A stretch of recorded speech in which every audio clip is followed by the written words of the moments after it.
নমস্কার বন্ধুরা, বাঙালি রান্না বাই তনুতে সবাইকে আমন্ত্রণ। চলে এসেছি আপনাদের কাছে আরও একটি দারুণ রেসিপি নিয়ে। আজকের রেসিপি ফুলকপি ভাজা, সাথে পেঁয়াজ কলি আর মশলা দিয়ে। তো এই দুর্দান্ত রেসিপিটা একদম মিস করবেন না, আজকেই বাড়িতে বানিয়ে ফেলুন।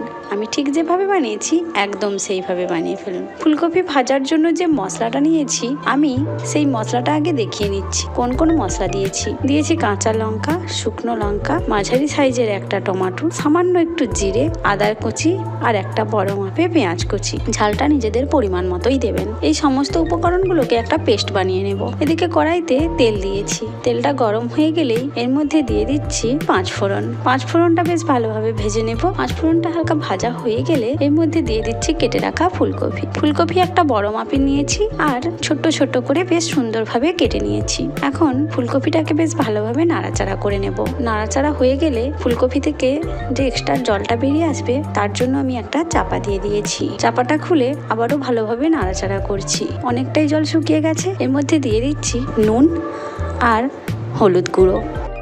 উপকরণগুলোকে মিশিয়ে আরও কিছুক্ষণের জন্য চাপা দিয়ে দেব, হালকা একটু সেদ্ধ হয়ে যাওয়ার জন্য। এখন ফুলকপিটা অনেকটা জল ঝরিয়ে আর অনেকটাই সেদ্ধ হয়ে গেছে। এই সময় আমি কেটে রাখা পেঁয়াজ কলিগুলো দিয়ে দিচ্ছি। আমি আমার হাতের মুঠোর 3 মুঠো পেঁয়াজ কলি নিয়েছি। সেটাকে এই ফুলকপির সঙ্গে ভালোভাবে ভেজে নেব। দেখতেই পাচ্ছেন ফুলকপিটা বেশ সুন্দর ভাজা হয়ে গেছে। এই ভাজা হয়ে যাওয়ার সময় আমি দিয়ে দিচ্ছি মশলা। যে মশলাগুলো দেখিয়েছিলাম সেটাকেই পেস্ট বানিয়ে দিয়েছি।